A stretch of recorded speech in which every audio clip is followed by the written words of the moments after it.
There's a trend evolving among anglers that's paying off when other tactics fall short. It's the use of Magnum-sized plastic worms for summertime bass. This week, Kim Stricker and Strike King sales manager Crispin Powley apply these bulky baits along Kentucky lake ledges. The bite has been slow. However, the two ultimately succeed in validating the fact.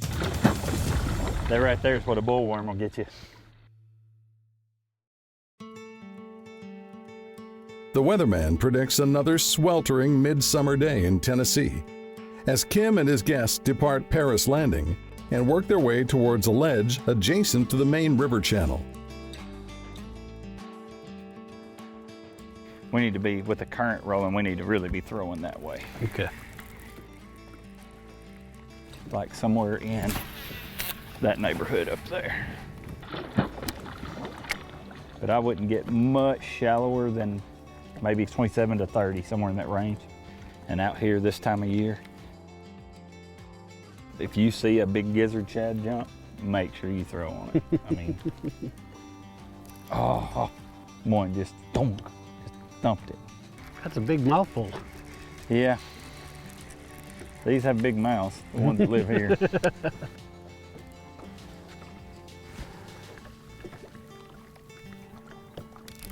There's one. There's one right there. Yeah. You got him. I'll get the net. Is it a, oh, that's a darn good one. Yes, sir. There we go. That helped. Absolutely. Good job, Chris. Old 10-inch bullworm. That's a pretty good one right there. And Kim, that's what we're talking about. That new tour grade mag jig head. That is why we say it's the best head on earth. Right in the nose. He's got him a nose piercing. That's what happens when they bite that bullworm, and that's a 7/0 hook. You can see how sharp it is. I mean, I completely penetrated all that hard stuff, and you don't lose them like that. Yeah. If you lose that fish, he took your rod with him. Let's throw back in there and catch his big brother. Yeah, no kidding. Did he thunk it pretty good? No, not really. I had one bite it, maybe the same fish, I don't know. And then, you know, I didn't get him, obviously, and I was just dragging it along and I suddenly couldn't feel it anymore. You know what I mean? He just kind of picked it up. And... Well, I want one. Oh, you'll get you one. I'm gonna get me one. That dude ain't here by himself, I promise you that. It should be the ultra mega danger zone.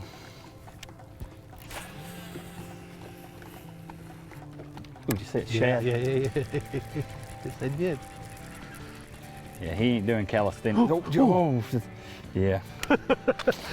Yeah. Was that chasing your worm? They were chasing my worm. Man, that's the thing about Kentucky Lake in the summertime. It can happen fast. You know, you pull up on a spot like this and there's a little bit of current running this morning. You get that one to fire or you know, that shad flops out of the water. Yeah. And you get that one firing that gets the whole school fired up, and there's a lot of days when you do all your damage, literally in just a real quick. Period, huh? Got him? What you got? I got my one. Big one? A good one. Good. A good one.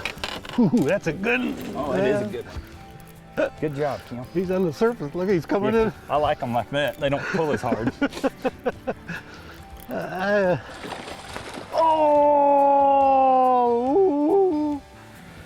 Now what's the deal with that? I don't know. You know, that's that whole fishing not, that's why they call it fishing not catching thing. That was a nice fish. That was a nice fish. That's bigger than the one I caught. It's all right.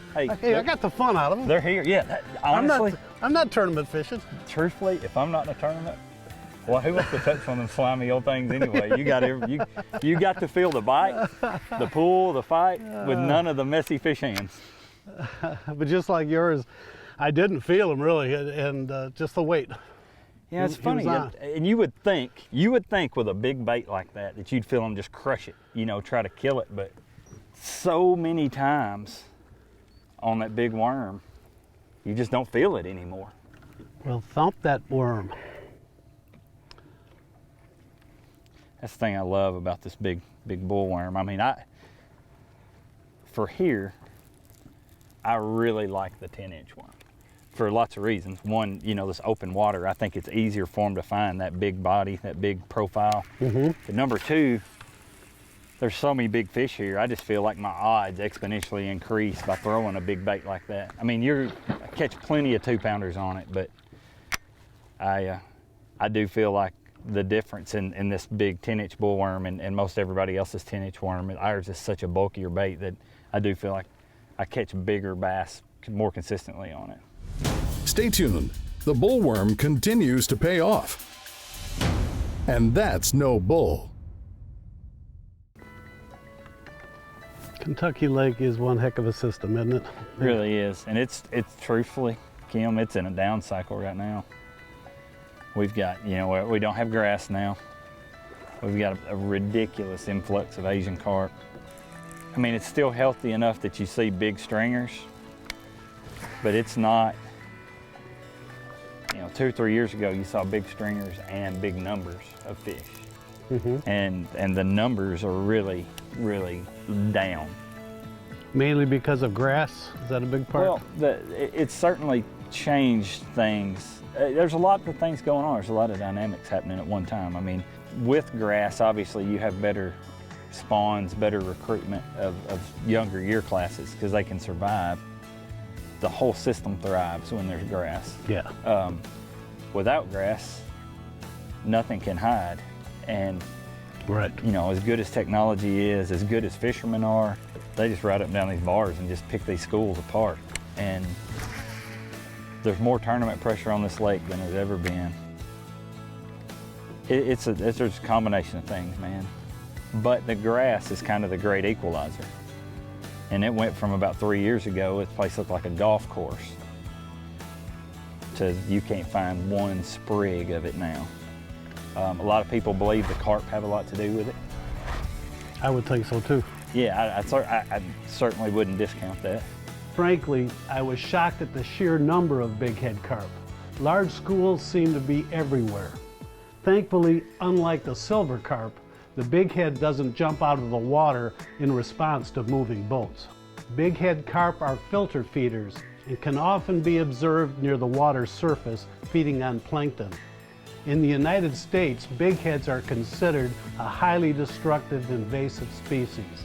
And I assure you, they're firmly established in Kentucky Lake, and something monumental needs to be conceived to control them, not only here, but across the entire country before they alter all our freshwater ecosystems.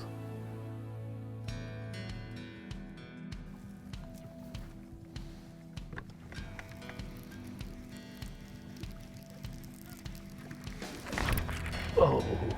Do you have one? I was stuck on something. It was like something was coming with me a little bit.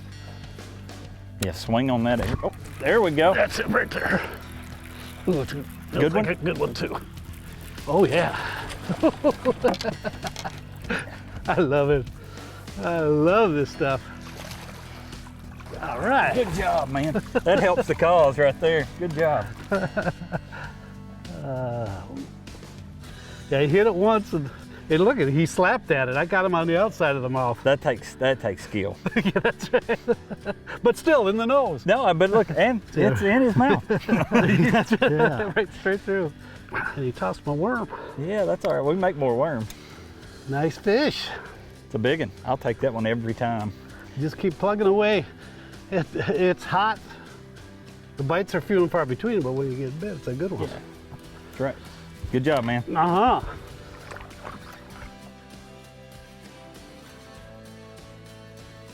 This is a spot I like so well, I keep the waypoint in my phone. I mean, I got a lot of confidence in it. Catch them.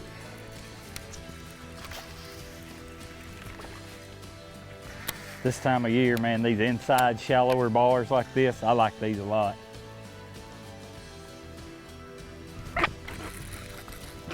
Big one? Yes, that's a good one. Good. It's supposed to be a big one. Oh, that's a good one. Well, he's not a giant. No, I thought he was a big one. We'll take But it. it's a good one. We'll take it. It is a good one. That's a good solid fish. Yep. Ate that bullworm. That bullworm's about as long as he is. But you know, a lot of people think that is huge, like a bass, compared to a bass's mouth. Oh, sure. I mean, that's nothing for a meal for a bass. No, I think a lot of people are intimidated by that 10-inch worm, when in fact it's not a huge meal. And you know, that's why we've got an 8-inch or you know, the fat baby finesse worm, for instance, like we've got all three laid out today, but that one's not too big. Cool. Not the fish, the worm. That's what I meant. Coming up, Crispin switches to an 8-inch bullworm. Wise choice.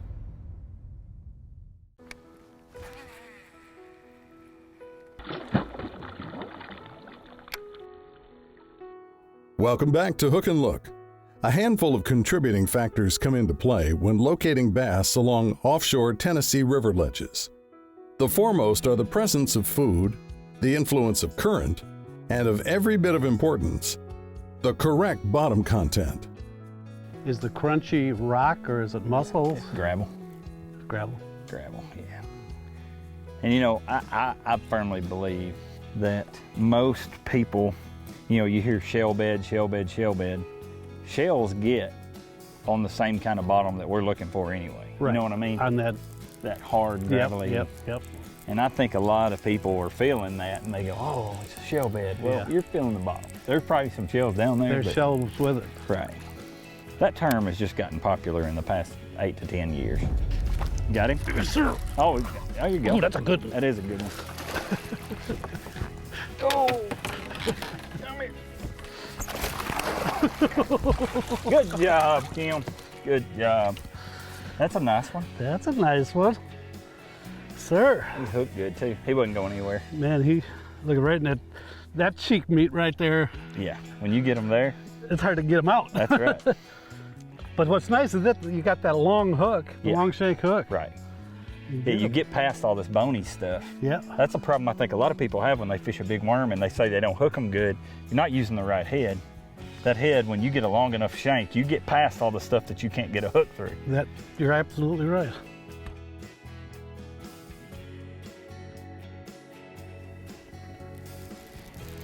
I tell you what, just for the sake of it, you're throwing the 10. I'm gonna pick that 8-inch bullworm up. Okay. Try to show them a little bit different profile, maybe.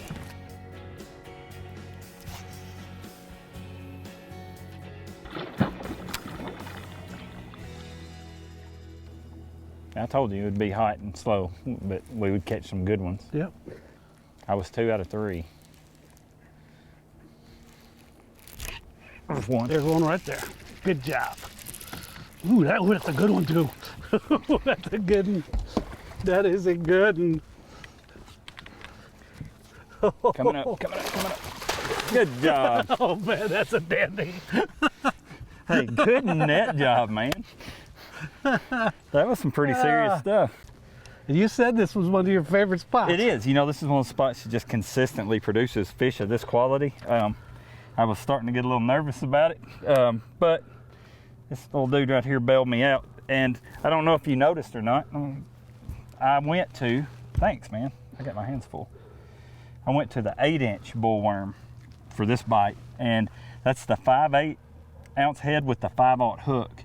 That's a Plum bullworm, the 8-inch, and you know, we've been throwing the 10-inch bullworm most of the day with the 3/4 ounce head and the 7/0 hook, and I just thought this particular spot, shallow, super chunky, scratchy rough out there with the stumps and big rocks, I just thought that little smaller head would kind of ease through there better without getting hung up. Good one, good one, good one. You said this was one of your favorite spots. Yeah, it is. The tour grade mag jig head has been several years in the making from Strike King. You know, we've worked with our touring pros on the FLW and BASS Elite Series tour. They came to us and said they needed a tool, kind of a vehicle to deliver the bullworm, the 8-inch and the 10-inch version. And what we managed to build were 2 sizes. We have 2 hook configurations, a 5/0 and the big old Grande 7/0. Both of them are available in 5 sizes: 1/4, 3/8, half, 5/8, and 3/4. And what's unique about it is it has a cobra shaped head. It's flat on the bottom. We wanted a round bend hook, but we offset it that offers maximum bite, penetration, great angle on hook sets, and we licensed this twist lock centering pin from Owner. And what you've got, in my mind, is hands down the best Magnum head out there for the very popular trend today of big mega straight tail worms like the 8-inch and 10-inch bullworm. We're really jacked about this. We're excited about it. We think it's one of the coolest things we've come out with in a long time. An informative underwater comparison of various retrieves is coming up next. Stay tuned. The way we apply this worm here specifically, I mean, it's obviously applicable anywhere you choose to apply it, But with this head and all, it's made for this chunky bottom. And sure, but the thing is, it's not a slow worm fishing deal. It's a, you know, like I cover a lot of water in a day. Power worming. Yeah, power worming, that's it. I was curious to find out if there was a difference in the bullworm's action based on the angle or the speed of the retrieve when power worming. Often Crispin would drag the worm to the side while I predominantly lifted my rod tip. In addition, I wanted to find out if the size of the bullworm made a noticeable difference in the bait's action. For those answers, we need to descend to the bottom. It didn't take long to confirm that with Crispin's slow, steady side sweep, the bullworm dragged in a straight line, for the most part, hugging the bottom. Upon the stop, the worm would horizontally pulsate in place with the slightest pressure applied to the line. On the contrary, when the speed of the side sweep was increased, the worm would glide over the bottom and the tail of the worm stood up when the retrieve stopped abruptly as the mag jig head hit bottom. My retrieve, however, was more of a hop. When I would lift my rod tip, the worm would lift up off the bottom and the tail would stand up on the fall, slowly settling while at rest. We concluded that both bullworm sizes reacted much in the same manner, but did the size or variance in the retrieve action matter to the fish? After all, we were both getting bit. However, so far, Crispin did catch the biggest bass on the 8-inch. You be the judge. That's a 5/0 hook you have? Yeah, this is the 5/8 ounce head with the 5/0 hook, which, you know, the weight of it, to me, you adjust to the depth, the wind, current, whatever, you know. But that 5/0 hook, in my opinion, and that 8-incher is perfect, whereas I love the 7/0 hook and the 10-incher.